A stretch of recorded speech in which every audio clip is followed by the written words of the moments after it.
Morning everyone. Hope everyone's well after a really nice reception last night. It was great to meet so many new faces, and I'm looking forward to meeting many more people in the next couple of days.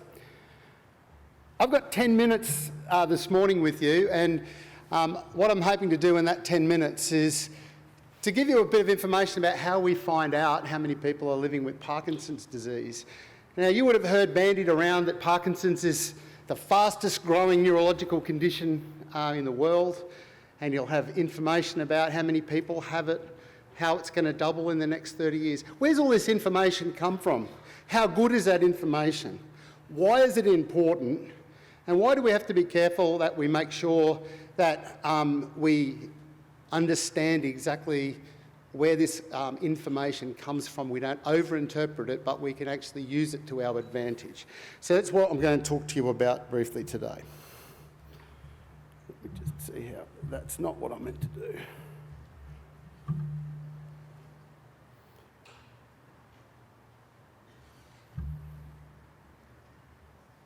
And I need to work out how to use this before we go.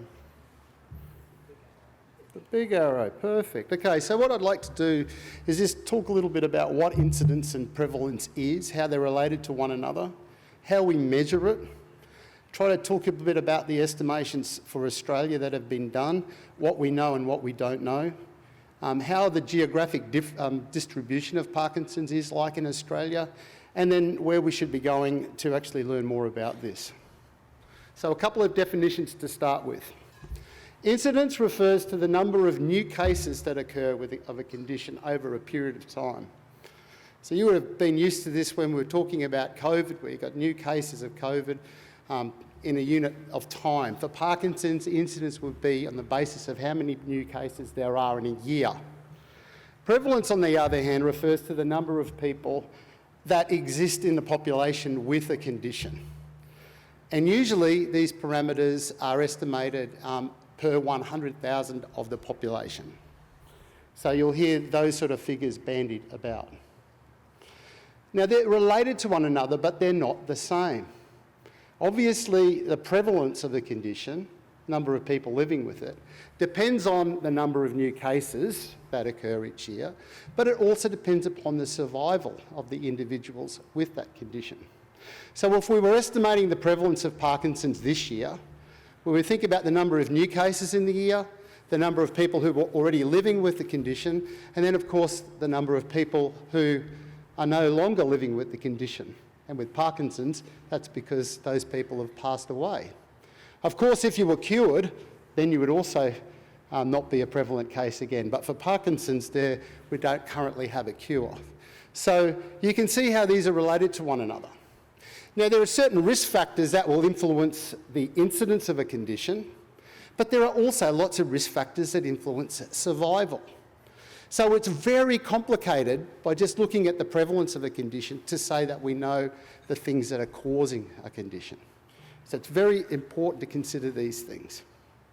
How do we measure it? Ideally, Parkinson's would be a reportable condition, so that anybody who's newly diagnosed, it would be reported. But it's not like that in Australia. And it's not like that in most places around the world. So we have to estimate, in some ways, the number of people with a condition. Obviously, this could be done through medical records. But of course, this would exclude those who are not diagnosed. And it's excluding those people who are misdiagnosed. People also try to do it by looking at medication usage. In a place like Australia, where we have the PBS, you could see the number of people who are on certain medications. And people have tried to do this. The problem with that is that there are a lot of people on the medications for Parkinson's disease for other conditions. They don't have Parkinson's. So we can misrepresent the number of people if we don't do this very carefully. Ideally, we would sample the population, go door to door, and examine every single person for signs of Parkinson's. Now, this has been done in different parts of the world. And if it's done properly, this will be the gold standard. They actually identify almost 13% of the people that they identify that didn't even know they had Parkinson's. They also identify people who think they've got Parkinson's and have got something else. So it's a complicated thing. And the door-to-door sampling and surveying would be the most gold standard way to do this. What about Australia? Well, I can tell you that there's been no published incidence studies in Australia, ever, for Parkinson's disease. There have been a number of estimates of prevalence, and they're listed here. They started in 1966, that's not 1996, by Jenkins, who did a study in the Gippsland region of Victoria, and they ranged through various means through the years, the most recent being published in 2019, using medication information from Victoria. What you'll notice that these have been done at different times, they're done in different populations, they're using different methods of ascertainment, and they have very, very wide confidence intervals, meaning that our certainty of the estimate is very uncertain. But if you do a very crude average of all this, you would identify the prevalence as being almost 500 per 100,000, and if you actually extend that to the population of 26 million Australians, it's around 130,000 people living with Parkinson's. Biggest problem with this is that it's not controlled for the structure of our population. The two things that we know are very important for the risk of Parkinson's are age, because the older you get, the higher your risk of Parkinson's. And if you're a male, you're more likely to get Parkinson's than if you're a female. So if you actually stratify the population for their ages, you can get very different information depending on the structure of the population.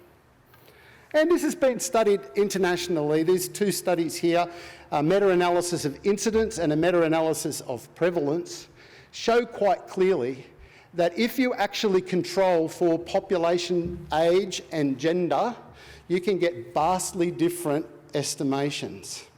And this can account for most of the differences that you see in different studies, internationally and nationally. So those estimations I talked about before, they can be vastly influenced by this.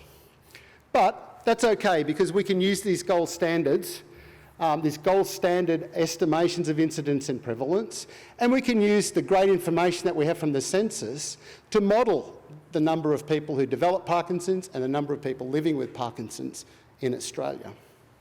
So when we do this, we can again identify in a little bit more, with a bit more accuracy, the number of people potentially living with Parkinson's in Australia.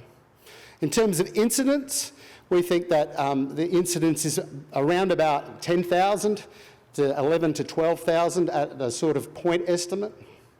And of course, as the population changes, it's going to double in the next 20 to 30 years. But of course, one of the things I'd like you to see here, if I can get this, is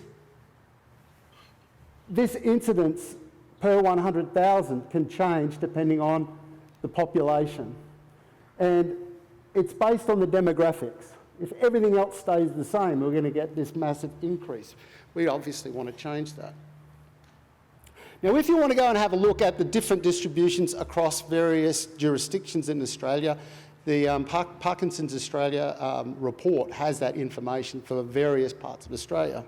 But importantly, what I want just to point out is that there can be vast differences in different parts of Australia purely on the basis of the population structure. And look at this.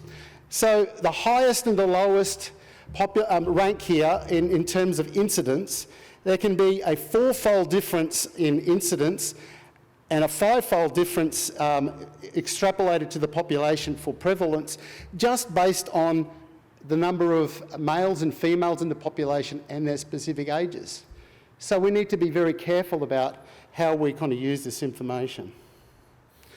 So incidence and prevalence are important epidemiological parameters. They're complicated to measure. They depend largely on the population's demographics, and you need to consider this if we want to understand risks for Parkinson's. We've used the gold standard approach to look at prevalence and incidence across the various parts of Australia, and you can find that in Parkinson's Australia's reports. Both incidence and prevalence will increase substantially in the next decades, and this is dependent upon our population demographics largely. Of course, we want to know more about risks for Parkinson's, But we need to use these estimates as baselines so that then we can go into the population and see whether these differences really exist in a true sense based on the various risk factors for Parkinson's. And this is now what we're starting to do. So I just want to direct your attention to these reports that you can get on the internet from the Parkinson's Australia site. It talks about prevalence and incidence across all the jurisdictions of Australia. It talks about how they're going to change with time, so you can go and have a look at your area. And that's based on just the best information that we have at the moment. Thanks for your attention.